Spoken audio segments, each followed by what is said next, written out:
Hello, नमस्कार सभी को।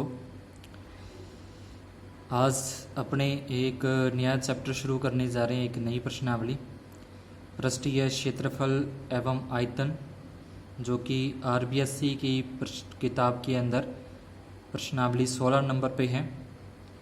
और एनसीईआरटी के अंदर भी इसी प्रकार का सिलेबस होता है, यानी कि ऐसा तो है नहीं कि उसमें कोई सूत्र अलग हो जाएंगे और आरबीएससी के अंदर सूत्र कुछ अलग हो जाएंगे। बस थोड़ा बहुत सवाल एक दो कम ज़्यादा हो जाते हैं, बाकी जो मेथड है, जो तरीका है, जो सूत्र है वो सेम ही रहते हैं। तो इसलिए अपने स्टार्ट करते हैं आज पृष्ठीय क्षेत्रफल एवं आयतन।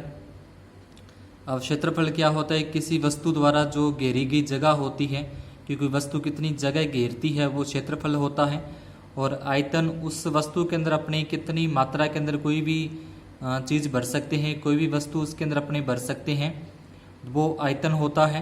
क्षेत्रफल हमेशा ही वर्ग सेंटीमीटर, वर्ग मीटर के अंदर, और आयतन है वो घन सेंटीमीटर या घन मीटर के अंदर मापा जाता है, यानी कि इसकी इकाई घन होती है और क्षेत्रफल की इकाई वो वर्ग होती है।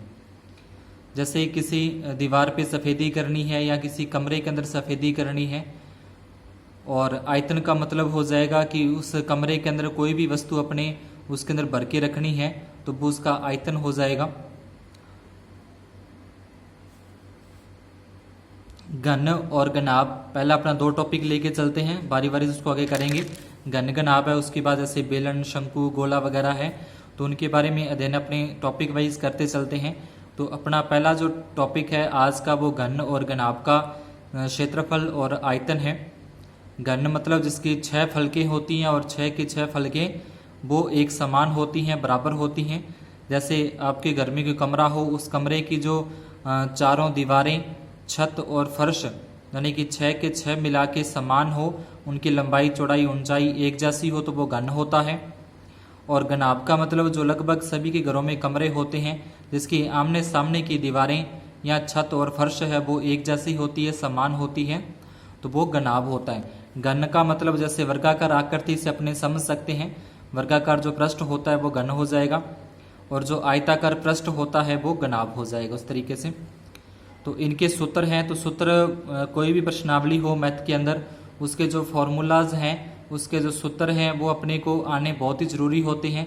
सूत्रों के बिना हम कुछ भी नहीं कर सकते मैथ के अंदर।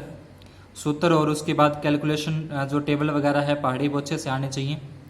तो सूत्र है जैसे पहला अपने घन का पृष्ठीय क्षेत्रफल कह देते हैं, जहाँ फिर इसको घन की चारों दीवारों का क्षेत्रफल भी बोल देते हैं। कई बार तो प्रश्न में लिखा आता है घन का पृष्ठीय क्षेत्रफल ज्ञात करो, या फिर लिखा जाता है घन की चारों दीवारों का क्षेत्रफल ज्ञात करो, या चारों दीवारों पर सफ़ेदी करानी है तो सफ़ेदी करने का व्यय ज्ञात करो, इस तरीके से। तो इसका सूत्र हो जाएगा 4 गुना भुजा स्क्वायर, या इसको 4L स्क्वायर लिख सकते हैं, क्योंकि भुजा की जगह अपने L ले सकते हैं यहाँ पे।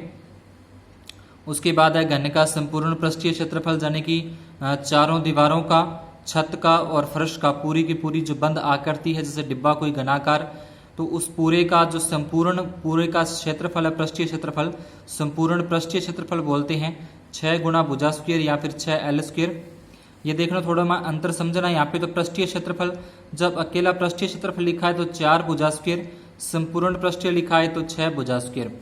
उसके बाद घन के विकर्ण की लंबाई, अब कोई भी घनाकार आकृति है, मान लो इस तरीके से कोई भी घनाकार आकृति है ये, ठीक है, पूरी तो नहीं बन, थोड़ा सा अपने समझ लें, इस तरीके से होगी, जिसके 6 फलक होते हैं। अब इसका विकर्ण होता है एक कोण को इस दूसरे कोण से ऐसे मिलाना, ये तिरछा इसको मिलाना, यानी कि जो विकर्ण होता है वो घन का विकर्ण की लंबाई का ये सूत्र हो जाएगा √, के अंदर भुजा, √3 गुना भुजा, या इसको लिख सकते हैं √3, और साथ में L से मतलब अपने को भुजा समझनी है। उसके बाद है घन का आयतन है, तो घन के आयतन का सूत्र हो जाएगा भुजा की घात 3, यानी कि L की घात 3 लिख सकते हैं। उसके बाद आता है घनाभ का पृष्ठीय क्षेत्रफल है, ठीक है, या इसको कह सकते हैं घनाभ की चारों दीवारों का क्षेत्रफल। तो ये कई बार पूछा जाता है, घनाभ का पृष्ठीय क्षेत्रफल और घनाभ का संपूर्ण पृष्ठीय, दोनों में अंतर है, ध्यान रखना। पृष्ठीय क्षेत्रफल लिखा है तो सूत्र है 2 गुना लंबाई प्लस चौड़ाई, कोष्टक बंद करके फिर गुणा में ऊंचाई, यानी कि लंबाई और चौड़ाई दोनों को जोड़ना है, कोष्टक में बंद करना है, और गुणा में उसके ऊंचाई। यहाँ L पे लंबाई, B पे इसकी वृत्त होती है चौड़ाई, और H पे हाइट, यानी कि ऊंचाई आ जाएगी। उसके बाद ये इसका संपूर्ण पृष्ठीय क्षेत्रफल है घनाभ का संपूर्ण पृष्ठीय क्षेत्रफल 2 गुना लंबाई गुना चौड़ाई प्लस चौड़ाई गुना ऊंचाई प्लस ऊंचाई गुना लंबाई, या हिंदी में इस तरीके से लंबाई गुना चौड़ाई प्लस चौड़ाई गुना ऊंचाई प्लस ऊंचाई गुना लंबाई, इस तरीके से इसको अपने लिख सकते हैं। उसके बाद घनाभ के विकर्ण की लंबाई है, तो विकर्ण जैसे भी मैंने बताया त्रिशी जो एक कोण को दूसरे कोण से मिलाते हैं तो वो उसका विकर्ण होता है। तो लंबाई स्क्वायर प्लस चौड़ाई स्क्वायर प्लस ऊंचाई स्क्वायर और इसका होता है वर्गमूल, या हिंदी में इसको देखें तो लंबाई स्क्वायर प्लस चौड़ाई स्क्वायर प्लस ऊंचाई स्क्वायर और इसके ऊपर ये वर्गमूल हो जाएगा। और उसके बाद है घनाभ का आयतन, तो आयतन यानी कि लंबाई गुना चौड़ाई गुना ऊंचाई, या फिर लंबाई गुना चौड़ाई गुना ऊंचाई, यानी कि लेंथ ब्रेथ एंड हाइट हो जाएगी इंग्लिश में लिखना चाहो तो, और हिंदी में लिखना चाहो तो लंबाई चौड़ाई और ऊंचाई, ये क्या आ जाएगा घनाभ का आयतन। तो इस तरीके से ये अपने जो फॉर्मूले हैं घनाभ के, ये इतने फॉर्मूले इसमें लगेंगे जो अपने चैप्टर कर रहे हैं घनाभ का, क्षेत्रफल का और पृष्ठीय क्षेत्रफल, संपूर्ण पृष्ठीय क्षेत्रफल, विकर्ण की लंबाई और आयतन। तो करते हैं इनसे संबंधित कुछ सवाल।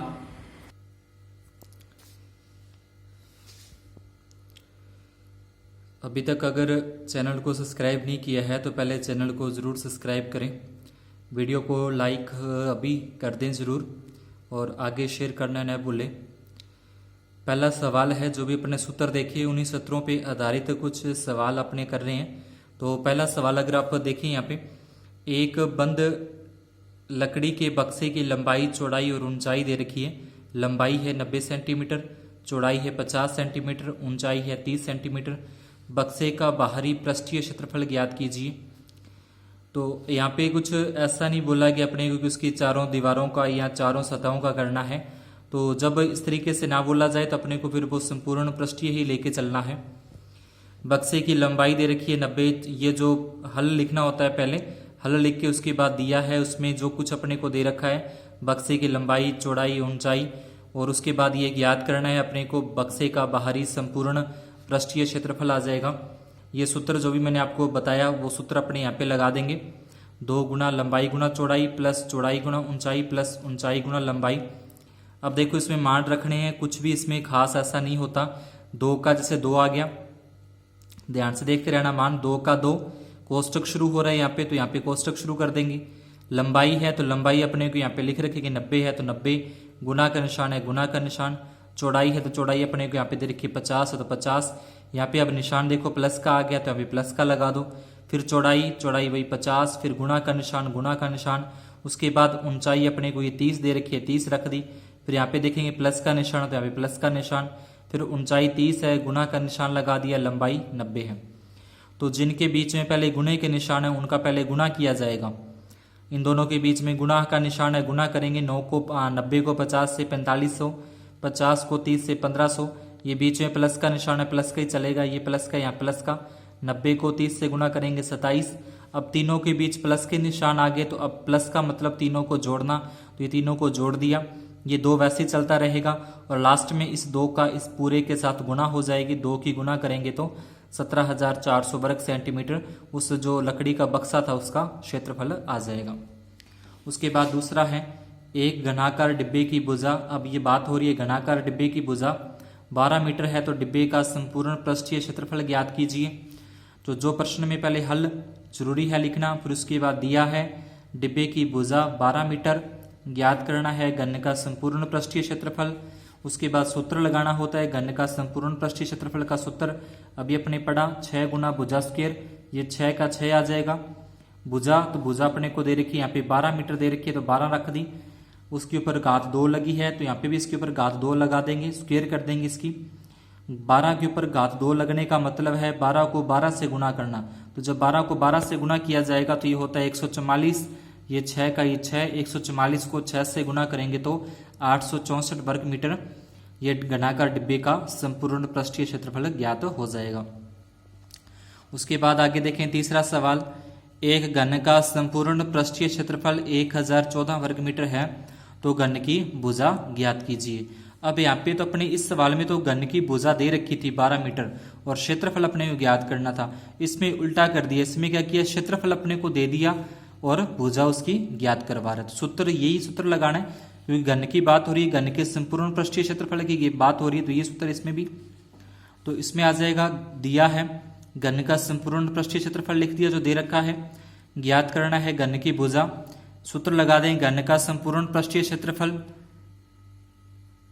बराबर 6 गुना भुजा स्क्वायर होता है। घन का संपूर्ण पृष्ठीय क्षेत्रफल का सूत्र बराबर में 1014, ये 6 गुना में थे, अपने को भुजा नहीं दे रखी, भुजा का मान ज्ञात करना है, तो इसको जब ज्ञात करना है तो ये यहाँ से हटाना पड़ेगा, 6 गुना में है, गुना वाली संख्या है, अपने को पता है कि गुना वाली संख्या भाग में जाती हैं, तो 1014 में 6 बटे में चला जाएगा, भाग देंगे 169 आएगा, 6 का भाग दे देंगे इसमें 169, ये भुजा के ऊपर से स्क्वायर हटा देंगे, ये स्क्वायर यहाँ से हटगी नहीं लगाई, तो जो सामने वाली संख्या उस पर वर्गमूल का निशान आ जाता है, अंडररूट का निशान आ जाता है, और 169 का वर्गमूल अभाज्य गुणनखंड विधि से अपने ज्ञात करें तो 13 मीटर आ जाएगा। तो इस प्रकार से जो ये घन का जो क्षेत्रफल दे रखा था, इस क्षेत्रफल वाले घन की भुजा अपने को ज्ञात होगी, 13 मीटर उत्तर आ जाएगा।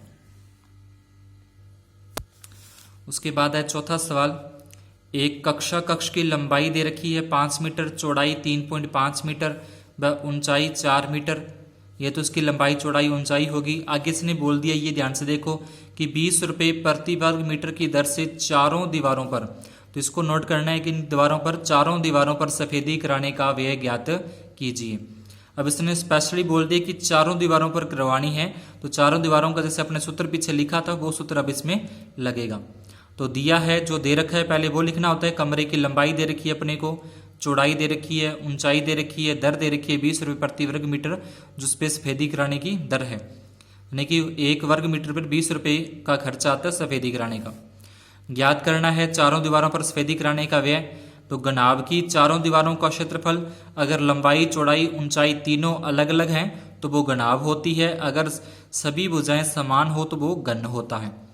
तो यहाँ पे घनाभ है, तो घनाभ की चारों दीवारों का क्षेत्रफल का सूत्र ये पीछे अपने देखा लिखा, वो सूत्र यहाँ पे लगा दिया, 2 गुना कोष्टक में लंबाई प्लस चौड़ाई गुना ऊंचाई, ये 2 का 2 लिखा, लंबाई अपने को दे रखी है 5, तो 5 आ गई, प्लस का निशान है, चौड़ाई 3.5 है, 3.5 फिर गुना ऊंचाई अपनी आ जाएगी 4। अब 2 का इस 4 से गुना कर देंगे 8, इन दोनों को प्लस कर देंगे, कोष्टक के अंदर जो बंद संख्या है 5 और 3 जोड़ेंगे 8, 8.5, और उसके बाद इन दोनों को जोड़ के इन तीनों का फिर आपस में गुना करना है। पहले इन दोनों को जोड़ना है, जोड़ने के बाद इन तीनों को आपस में गुना कर देंगे, तो जैसे मैंने 4 को 2 से गुना किया, 8 इन दोनों को जोड़ा 8.5, 8 का 8.5 से गुना कर देंगे तो 68.0 वर्ग मीटर उत्तर आ जाएगा। तो पॉइंट के बाद अगर 0 आती तो उसको अपने छोड़ देते हैं, सीधे ही 68 आ जाएगा, 68 वर्ग मीटर उन चारों दीवारों का क्षेत्रफल आ गया। अब इस 68 मीटर पर 20 रुपये की दर से सफेदी करानी है, क्षेत्रफल है 68 और 1 मीटर के लगते हैं, 1 वर्ग मीटर के लगते हैं 20 रुपये, तो कुल खर्चा बताना है, तो 68 मीटर हुए, 68 वर्ग मीटर हुए, इसको 20 से गुना कर देंगे, 1360 रुपये सफेदी कराने का, जो चारों दीवारों पर सफेदी कराने का वे अपने पास खर्चा अपने पास आ जाएगा।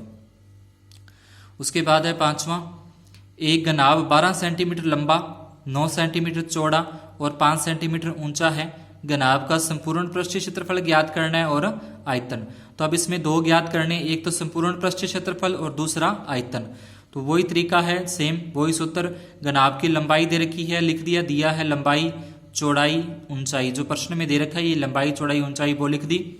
ज्ञात करना है, उसमें लिख दें घनाभ का संपूर्ण पृष्ठीय क्षेत्रफल आयतन, ये संपूर्ण पृष्ठीय का लगा देंगे अपने सूत्र, घनाभ का संपूर्ण पृष्ठीय क्षेत्रफल का सूत्र आ जाएगा ये लंबाई गुना चौड़ाई प्लस चौड़ाई गुना ऊंचाई प्लस ऊंचाई गुना लंबाई, ये 2 लास्ट तक वैसे ही चलेगा ये 2 तो, और यहाँ पे जो अपने लंबाई चौड़ाई रख दी, यहाँ पे देखो लंबाई गुना चौड़ाई है, तो लंबाई गुना चौड़ाई जो यहाँ पे दे रखी है, लंबाई और चौड़ाई और ऊंचाई, यहाँ से ये मान रखे जा रहे हैं, लंबाई गुना चौड़ाई प्लस चौड़ाई गुना ऊंचाई प्लस ऊंचाई गुना लंबाई। उनके बाद गुना करनी होती है, 12 को 9 से गुना करेंगे 108, 9 को 5 से गुना करेंगे 45, 5 को 12 से गुना करेंगे 12 पंजे 60, इन तीनों को बाद में अपने जोड़ देंगे, तीनों को जोड़ने पर उत्तर आता है 213, उसको 2 से गुना कर देंगे तो 426 वर्ग सेंटीमीटर अपना घनाभ का संपूर्ण पृष्ठीय का क्षेत्रफल ज्ञात हो जाएगा। उसके बाद करना है घनाभ का आयतन, तो ये आयतन का सूत्र है लंबाई गुना चौड़ाई गुना ऊंचाई, लंबाई का मान है 12, चौड़ाई का मान है 9, ऊंचाई का मान है 5, तीनों को आपस में गुना करेंगे तो ये हो जाएगा 540 घन सेमी। ध्यान रखना जब आयतन ज्ञात कर रहे हैं तो घन लगाना है, कोई भी क्षेत्रफल ज्ञात कर रहे हैं तो वर्ग लगाना होता है। ये जरूरी होती है इकाई साथ में लगाना। उसके बाद आगे 6 नंबर सवाल है, 3 घनों की भुजाएं, यानी कि 3 घन है अलग अलग। मान लो एक घन हो गया ये इस तरीके से, ये पूरा नहीं बना रहा मैं, इसमें सिर्फ एक पृष्ठ आपके सामने रख रहा हूँ घन का। तो इस तरीके से मान लो ये थोड़ा सा छोटा है उससे, ये मान लो कि उससे थोड़ा सा छोटा है। तो इस तरीके से ये क्या दे रखे अपने को 3 घनों की भुजाएं। इसकी भुजा 8 है, 8 सेंटीमीटर, ये 6 सेंटीमीटर का, और इसकी भुजा 1 सेंटीमीटर है। तो इस तरीके से 3 घन दे रखे हैं, इन्हें पिघलाकर एक नया घन बनाया जाता है। अब इन तीनों को इकट्ठा पिघला दिया, इन तीनों को पिघलाना और पिघला के क्या किया, एक इससे बड़ा तीनों का एक ही घन बना दिया। अब जो नया घन बनेगा, इस नए घन का अपने को पृष्ठीय क्षेत्रफल ज्ञात करना है, यानी कि संपूर्ण पृष्ठीय क्षेत्रफल इस घन का ज्ञात करना है। तो पहले इस घन का आयतन ज्ञात करें कितना है, इस घन का आयतन ज्ञात करेंगे कितना है, और इस घन का आयतन ज्ञात करेंगे कितना है। इन तीनों का आयतन ज्ञात करके तीनों को जोड़ देंगे, तीनों को आयतन ज्ञात करने के बाद जोड़ेंगे तो इस घन का आयतन आ जाएगा। उसके बाद यहाँ से इसकी भुजा निकल जाएगी, भुजा के बाद अपने इसका क्षेत्रफल ज्ञात कर लेंगे। तो ये सवाल अपने को दे रखा है, भुजा इनकी 8, 6, 1 है, पिघलाकर एक नया घन बनाया जाता है, तो नए घन का संपूर्ण पृष्ठीय क्षेत्रफल ज्ञात कीजिए। तो जो दिया है तीनों घनों की भुजाएं, पहले घन की भुजा 8 है तो इसका आयतन भी अपने ज्ञात कर लेंगे साथ के साथ ही। घन की भुजा 8 है तो घन के आयतन का सूत्र होता है भुजा की घात 3, यानी कि भुजा यहाँ पे क्या है, अब 8 है तो 8 की घात 3, 8 को 8 3 बार गुणा करनी है, 8 गुना 8 गुना 8 3 बार गुणा करेंगे, 512 घन सेमी।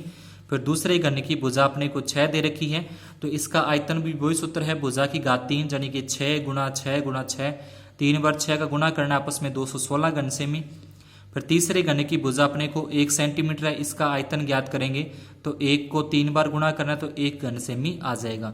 अब ये जो तीनों का आयतन आया है, इस घन का आयतन आया, फिर ये आयतन आया, फिर ये, तो इन तीनों आयतनों को जोड़ देंगे तो वो नए घन का आयतन आ जाएगा।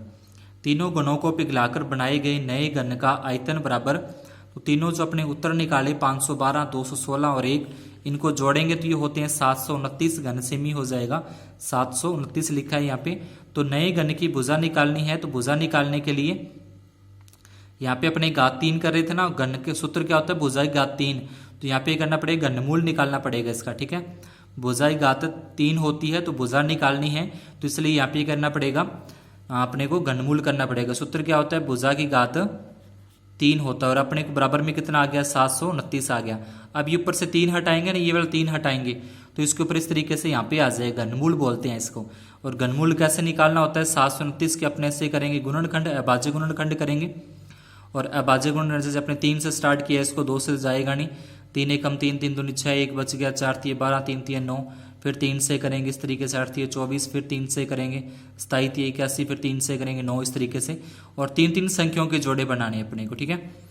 3 संख्याओं के जोड़े बनाने हैं, 2 जोड़े बनेंगे, 3 संख्याओं के 2 जोड़े बनेंगे, यानी कि 3 गुणा 3 दो जोड़े बनेंगे, तो ये भुजा अपनी आ जाएगी 9 सेंटीमीटर। अब इसका निकालना है अपने को क्षेत्रफल, घन का संपूर्ण पृष्ठीय क्षेत्रफल का सूत्र होता है 6 गुणा भुजा स्क्वायर, 6 गुणा भुजा का मान अपने को 9 है, 9 की स्क्वायर करेंगे तो 81, 81 को 6 से गुणा कर देंगे 486 वर्ग सेंटीमीटर अपना उत्तर आ जाएगा। उसके बाद है अगर इसका आयतन भी ज्ञात करने के लिए बोल दे साथ में कि आयतन भी ज्ञात करो, तो आयतन का सूत्र होता है भुजा की घात 3, भुजा अपने पास 9 है, 9 की घात 3 यानी कि 9 गुणा 9 गुणा 9, 3 बार गुणा करेंगे 729 घन सेमी उत्तर आ जाएगा। उसके बाद है लास्ट सवाल है आज की क्लास का 7वां, 10 मीटर लंबे 8 मीटर चौड़े 6 मीटर ऊंचे कमरे में अधिक से अधिक कितनी लंबी छड़ रखी जा सकती है। तो जैसे ये मान लिया कि इस तरीके से अपना कोई कमरा है घनाभ के आकार का, ऐसा, ठीक है। वैसे तो पूरा बनेगा इस तरीके से करके, घनाभ पूरा से बनता है, इस तरीके से बनता है पूरा घनाभ। तो अब इसके अंदर कितनी अधिक से अधिक लंबी छड़ रखी जा सकती है वो अपने को बतानी है। तो जैसे मान लो कि यहाँ से यहाँ तक ऐसे कोई छड़ रखनी है ऐसे, ठीक है, या फिर ऐसे कोई छड़ रखनी है कमरे के अंदर, लंबी से अधिक लंबी कितनी लंबी छड़ उसके अंदर रखी जा सकती है तो कमरे के अंदर, तो वो अपने को बताना है। तो यानी कि ये क्या हो जाएगा, इसका विकर्ण हो जाएगा। तो जो अपने को दे रखा है पहले तो वो लिख दें, कमरे की लंबाई चौड़ाई ऊंचाई दे रखी है, ज्ञात करना है लंबी कितनी लंबी छड़ उसमें रखी जा सकती है। घनाभ का विकर्ण का सूत्र ये अपने पहले लिख चुके थे, लंबाई स्क्वायर प्लस चौड़ाई स्क्वायर प्लस ऊंचाई स्क्वायर, इसके ऊपर वर्गमूल का निशान है। लंबाई अपने को दे रखी है 10 तो 10 की स्क्वायर कर दी, चौड़ाई दे रखी है 8 तो 8 की स्क्वायर कर दी, ऊंचाई दे रखी है 6 तो 6 की स्क्वायर कर देंगे। 100 का वर्ग होता है 10 का वर्ग होता है 100, 8 का वर्ग होता है 64, 6 का वर्ग 36, वर्ग का मतलब उसी संख्या को उसी से दोबारा गुणा करनी होती है। 8 8 64, 6 36, इन तीनों को अपने जोड़ेंगे तो ये हो जाएगा 200। 200 के ऊपर रूट है, ये लिख देंगे तो भी उत्तर सही है। आगे थोड़ा सा और अगर इसको करें तो 200 को अपने लिख सकते हैं 100 गुणा 2, ये 200 को लिख सकते हैं अपने 100 गुणा 2। 100 का वर्गमूल होता है 10, 2 का रूट अपने नहीं निकाल सकते, पॉइंटों में निकालता है तो इसलिए ऐसे ही छोड़ दिया, तो ये भी उत्तर आ जाएगा 10 वर्गमूल 2, जो कि क्या होगी, कमरे के अंदर लंबी अधिक से अधिक लंबी छड़ रखी जाएगी तो उसकी लंबाई होगी 10√2 मीटर। तो आज की क्लास में इतना ही।